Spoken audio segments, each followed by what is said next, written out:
हस्तिनापुर गांव में रहने वाली सरोज के 5 बेटे थे। उसका पति जगदीश पेशे से एक कपड़ा व्यापारी था। कुछ वर्षों पहले जगदीश का स्वर्गवास हो गया था।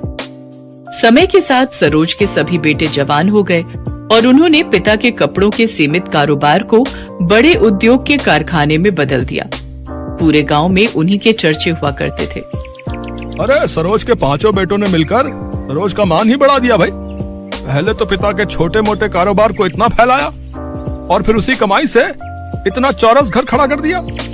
100% सच कहा रमेश भाई। अमीर रईस होने का सरोज के मन में जरा भी अहंकार नहीं है। जरूर ही पिछले जन्म में इसने पुण्य किए होंगे, तभी जाकर इस कलयुग में इसे 5 पांडव पुत्र का सौभाग्य प्राप्त हुआ है। सरोज के प्रति गांव वालों के मन में काफी इज्जत थी। पैसे वाली होने के बावजूद भी उसके अंदर बिल्कुल घमंड नहीं था। अरे मेरे 5 पांडु, यहाँ पर आओ। माँ, कारखाने पर जाने के लिए देरी हो रही है, शाम को बात हो सकती है।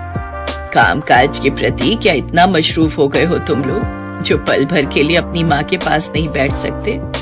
मोहन भैया, तुम माँ की बात सुन लो, हम चारों कारखाने जा रहे हैं। अरे ठहरो, मुझे तुम 5 से बातचीत करनी है। ये तस्वीरें देखो, मैंने तुम 5 भाइयों के लिए लड़कियां पसंद की हैं।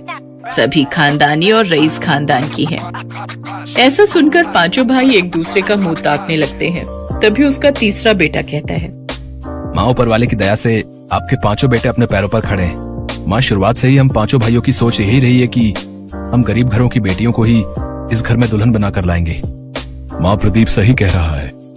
अरे पगला गए हो क्या तुम लोग? अगर मैं किसी गरीब की बेटी को ब्याह कर लाऊंगी तो लोग सैकड़ों बातें बनाएंगे।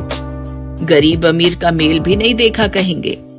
माँ, आपको जमाने की पड़ी है, बल्कि ये सोचो कि किसी गरीब की बेटी का हाथ थामने से किसी गरीब पिता को साहूकार का कर्जदार नहीं होना पड़ेगा।